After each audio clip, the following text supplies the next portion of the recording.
full list of products will be below. However, I'm going in and applying a mixture of these two moisturizers all over her face. I'm being quite heavy-handed as this is going to be absorbing in while I'm working on her eyes. Oh, the glow that these two products give is insane. And now I'm taking my BH Cosmetics Brow Palette and I'll be filling in her eyebrows with that with just an angled definer brush. You can be quite messy with this step because I go in and carve them out with concealer anyway after. Now taking a full coverage concealer, I'm going to be using that as an eye base as well, so hence why I'm bringing it so low. I'm just using a flat definer brush just to carve out around her eyebrows, and then I'm blending it all in with a beauty blender, and then using the same beauty blender to apply a layer of the translucent powder over the top. I don't want to make sure any of that's going to budge when I go on with my eyeshadows, so I want to make sure that's all locked in. The exact eyeshadow shades will be listed down below. However, I'm taking both a cool and warm matte brown transition shade, and I'm taking that through her crease, focusing on the outer corner of her eye, and then going in with a more deeper brown and applying that with a more bullet brush closer to her lash line. My technique is just really get it on the eyes first and then blend it out. Obviously I'm careful when applying, but it just makes it easier when I'm not too focused on how messy it is. And then going in with Starry Eyed, I'm pretty sure it is from Makeup Geek. It is so gorgeous, especially when used with a bit of Matte Fix Plus. I'm applying that to the shape of her eye, kind of as if I were to do a cut crease. However, I don't want that sharp line, so I'm not being overly neat because I will go in and blend it later. And I also used a bit of the Ofra highlighter in Rodeo Drive on the center of her lid, just to kind of open up her eyes even more and help transition Starry Eyed in with the matte transition shades. Now taking my black gel eyeliner and an angled brush from Sigma, I'm applying a thin line across her upper lash line, and I'm not being overly neat on the outer corner because I love to do this on pretty much all my clients. I really think the smokier look looks better on a lot of eye shapes, so I like to smoke out the outer end of the the gel eyeliner, and because it is a gel, it's so much more intense and opaque than just black eyeshadows. I just think it makes lashes look so much better over the top when you've got that black base behind, and then I go in and kind of neaten it up. And I also take it across the waterline. I'm not too heavy with this because I did want to see what it looked like before I went in like ham with a complete black across her waterline. And I also take it above and across her tight line because I don't want to see any skin. I just want to see all black where her lashes are, and I don't want any skin tones to be peeking through. Now this is a given, but get your model to look the opposite direction to wherever you're applying or wherever you've got your brush, because it's going to make them less likely to flinch and freak out that there's a foreign object this close to their eye. And taking a disposable mascara wand, I'm lifting up her eye and coating all of those lashes. Same thing, I'm getting her to close her eyes so she doesn't freak out that I've got something this close to her eye, and I'm just really focusing that I get as much mascara on those lashes as possible. Now onto the lashes, my favourite part. I do want to do a full video on this, so I'm not going to talk too much. However, I do like to put on mascara before doing lashes because I find it gives them something to mould to, and I also like to double layer them. Again, I want to do a full video dedicated to applying these because I think makeup artists forget how hard it can be for like a beginner makeup artist to be able to apply these either on someone else or yourself, so wait out for that video. Now I used a mixture of foundations to achieve her right colour because she was wearing fake tan. However, it goes on quite light, but I know that these foundations oxidise, so I do that knowing that they'll change slightly in colour. I dot it out all over her face very messily, and then I go in and blend it all out.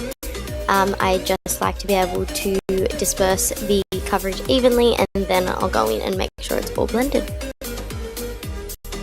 For the sake of it being for like a formal or a social or any event at night, I did go a little bit more fuller coverage on the foundation, and I probably wouldn't do this for like a day-to-day look.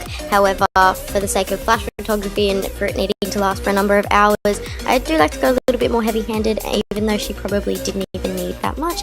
However, for the sake of the video, I did do that. And as for concealer, I'm just taking my lighter concealer and applying that under the eyes, but I don't like to go straight in directly under her lash line because that's just going to give it every possible reason to crease if there is more product directly in the areas where it will crease. So I do have to apply a bit underneath the lash line and then blend up using a beauty blender. And I do go in with the same beauty blender and apply a translucent powder. However, I don't like to bake. I like to really press it into the skin. Baking, in my opinion, just seems to dry out the area too much, and that's the last area where you want there to be creasing. And I also just went in back around the eyebrows just to refocus on the carving, because that has a tendency to get lost when applying foundation and concealer over and around them. And taking a cream contour shade, this one is slightly more on the warmer side, as I do want to add more colour in around the border of her face, and I'm just dotting that out, and then I go in with a sponge and blend that all out. I just feel like it adds colour back into the face. I don't as much use it for contouring, but as to rather warm up the skin. Oh, you wish you could blend that goddamn fast. I'm now going in with a face illuminator actually, and I did mention this in my tanning video some videos back, and if I do have a little bit extra time, I love to do this on my clients, because especially if they're wearing like a strapless top, which in this case Liv was, or a strappy top of some sort, I think it just adds to the look well and truly. And I'm now going in and setting the rest of her face with the Laura Mercier translucent powder. As for powder contour, I'm taking that on a rounded top brush and I'm applying that directly under her cheekbones, under her jawline and up near her temples, and I love to diffuse that out with the bronzer directly after, and I go in later and clean up those lines with a translucent powder.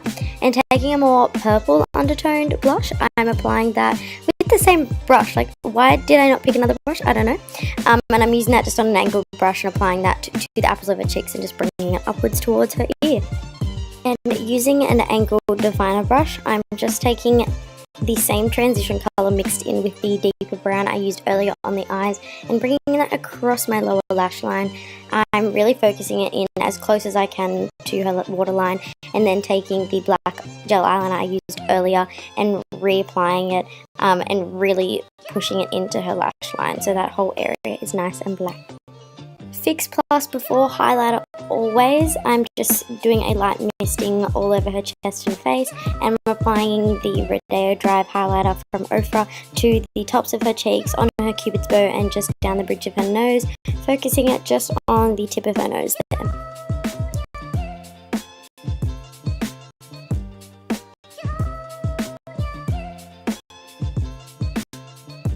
After watching Jasmine Hand do makeup, I've just gotten into the habit of kind of redefining her contour and bronze shades. I've put in that area with a bit of translucent powder. I put on just enough to kind of create a really diffused, faded out line just underneath her cheekbone there, and I just blend it out with a brush. And then going in back into the eyes, I have a tendency to like jump between things. That's why I've never filmed something like this before, and I'm using a blending brush just to blend out her lower lash line even further and applying more of the highlighter to her inner corners and below her brow just to kind of tie it all in together. I find using the same highlighter or highlight shade, it just kind of ties the whole look together. Once I've applied some mascara to her lower lashes, I'm taking a lip liner which is in a deeper nude than the actual shade I'm going to apply to her lips, and I'm just lining her lips with that and filling them in as I go. And then taking my favourite Maybelline lipstick, which they have discontinued, I'm almost positive of, and I'm just applying that directly to her lips and cleaning up any edges with a bit of foundation and a flat definer brush. That's it, ladies and gents. That's probably my most requested like formal look, or if people just sit down in my chair and they're like, just do whatever. It looks so stunning on so many different people's facial features and eye shapes and stuff like that, and I had so much fun filming this. So if you do want to see more client videos, let me know. Like, Liv and I had so much fun sitting there talking while I was doing her makeup. Like, it was awesome. I really enjoyed it. If you guys do want to see more videos like this, please give this video a thumbs up and don't forget to subscribe. Anyway, I will see you guys in my next video. Bye.